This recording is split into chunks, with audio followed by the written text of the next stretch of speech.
In 2024, Victoria lost over 24,000 rental properties, not because landlords stopped owning them, but because they stopped renting them out. They sold up, packed up, and left the market entirely. According to rental bond data tracked by the Victorian government, active rental properties in the state dropped from 674,000 in December 2023 to just under 650,000 by December 2024. That's 24,000 homes that used to house real families gone from the rental pool in a single year.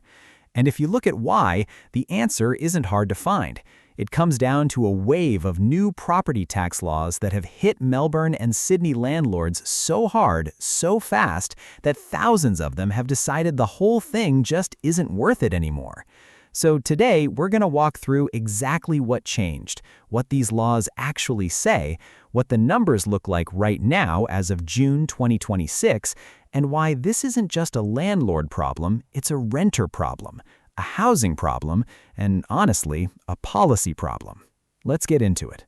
To understand what's happening right now, you have to go back to January 1, 2024. That's when Victoria's land tax overhaul kicked in, and it hit investors harder than most people expected. Here's the most important number to know. The land tax-free threshold for investors in Victoria was cut from $300,000 down to just $50,000. Think about what that actually means. Previously, if the combined value of your investment land sat below $300,000, you paid nothing. Now that line is at $50,000. So investors who never had a land tax bill in their lives were suddenly receiving one. And for trusts and companies, that threshold dropped even further, down to $25,000. On top of that, the government added a fixed annual fee of up to $975, plus an extra 0.10% levy on all properties valued over $300,000.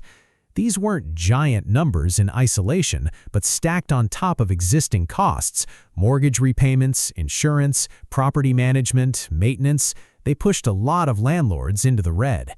And here's the thing that puts this in perspective. Compare Victoria to the rest of the country.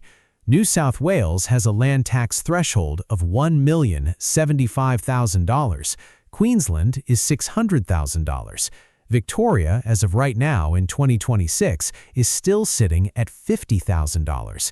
That's the lowest general threshold in any major state by a wide margin. The result? Ray White data shows that hundreds of rental properties were auctioned across Melbourne suburbs in the first half of 2024 alone. In Craigieburn, 140 investment homes were sold. In Reservoir, another 100. Dozens more across the northern suburbs. Ray White's chief economist, Nerita Conisbee, explained it plainly. For investors who didn't have a lot of cash flow, those higher land taxes tipped the numbers from viable to not viable. She said many had simply been pushed over the edge. And it wasn't just outer suburb landlords. PropTrack economist Anne Flaherty reviewed the data and said the scale of the decline in established Melbourne suburbs was unexpected, especially given that Melbourne's population was still growing through the same period. If you're finding this useful and want to stay across what's happening in the Australian property market, hit subscribe now. We break down what's actually going on with housing, taxes, and policy changes in plain English without the jargon. Now let's keep going because there are more layers to this story. While everyone was watching the land tax threshold changes, another policy was quietly expanding in the background, and this one is still actively hitting investors in 2026. Victoria has a vacant residential land tax, and in January 2025, it went statewide. Previously, this tax only applied to 16 council areas concentrated in inner Melbourne, places like Boroondara, Stonington, Port Phillip, and Yarra. From January 2025, any residential land across all of Victoria that sits empty for more than 6 months in a calendar year is now subject to this tax. And from January 2026, it expanded again. Now it also applies to residential land in metropolitan Melbourne that is sat undeveloped for 5 years or more. So if you own a block of land that you've been sitting on and haven't built anything for 5+ years, you're now in the firing line too. The tax itself is calculated on the capital improved value of the land, which tends to be significantly higher than just the unimproved land value. The rates are progressive: 1% in year 1, 2% in year 2, 3% from year 3 onwards if the land stays vacant. To put a number on it, a CBD apartment valued at $800,000 that sits empty for over 6 months could attract an $8,000 bill in year 1. If it's still vacant the following year, that climbs to $16,000. And if you're running it as a short-stay property on top of that, say on Airbnb, then there's yet another tax on top of all of this, which brings us to the third piece of this puzzle. From January 1, 2025, Victoria became the first state in Australia to introduce a dedicated tax on short-stay accommodation. The rate is 7.5%, and it applies to the total booking value of any stay under 28 nights on platforms like Airbnb and Stays. Airbnb itself pushed back publicly, calling the 7.5% rate excessive and arguing that a rate between 3 and 5% was more in line with international benchmarks. Victoria's government expected the levy to raise around $37.5 million in its first half year, rising to roughly $75 million annually from the 2025-26 financial year onwards. For landlords who had switched their properties to short stay to offset rising holding costs, this was the third hit in quick succession. Higher land tax thresholds, expanded vacant land tax, now a levy on every short stay booking. According to the 2025 PIPA Annual Investor Sentiment Survey, that's the Property Investment Professionals of Australia, and they surveyed 1,724 investors nationally for this. 32.9% of investors who sold cited increased land tax and government costs as a direct reason. Compliance costs were cited by 40.4%, and Victoria was ranked the worst state in the country to be a property investor, ahead of the ACT and NSW. The Melbourne investor selling rate, according to that same survey, hit 22.1%, meaning more than 1 in 5 Melbourne investors sold at least one property in the preceding year. PIPA Chair Lachlan Vidler said at the time, the combination of rising land tax, new vacancy levies, and ongoing tenancy reforms is creating a climate of uncertainty. Many investors are simply deciding it's no longer worth the risk or the cost to hold property in the state. On top of all the taxes, Victoria also banned no-fault evictions.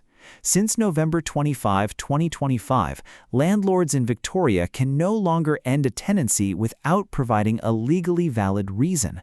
They now need to give 90 days notice for a rent increase, up from 60, and there's a new prescribed application form required from March 2026. From a tenant's perspective, these are real protections. You can't be kicked out just because your landlord feels like it. That's a genuine improvement to renter security.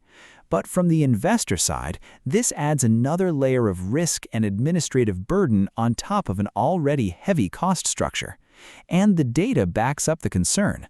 64% of investors in the PIPA survey said they weren't even aware of Victoria's new vacant land tax. 60% had limited understanding of the tenancy law changes. That's how fast the landscape shifted. The broader effect is showing up in the housing numbers.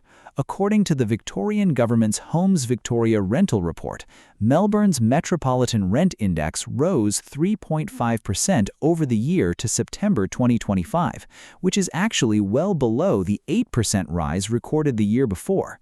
But that's not necessarily good news.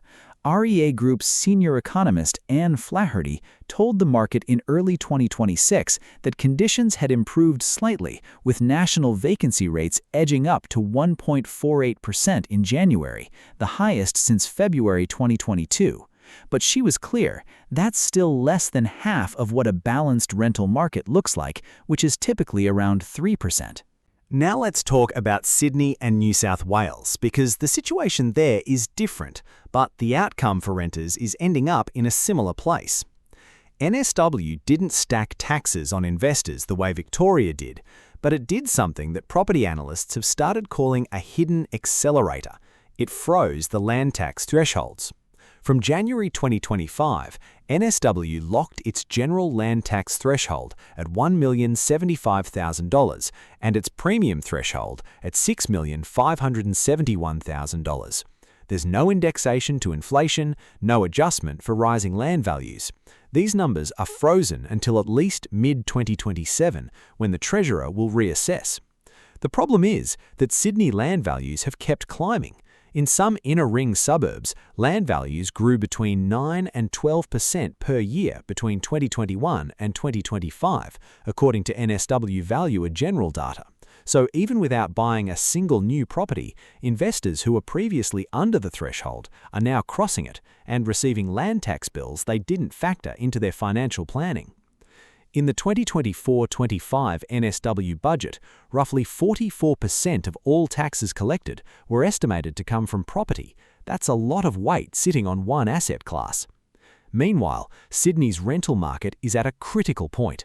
Domain's March 2026 quarter data shows median house rents holding at a record $800 a week, with unit rents sitting at $750.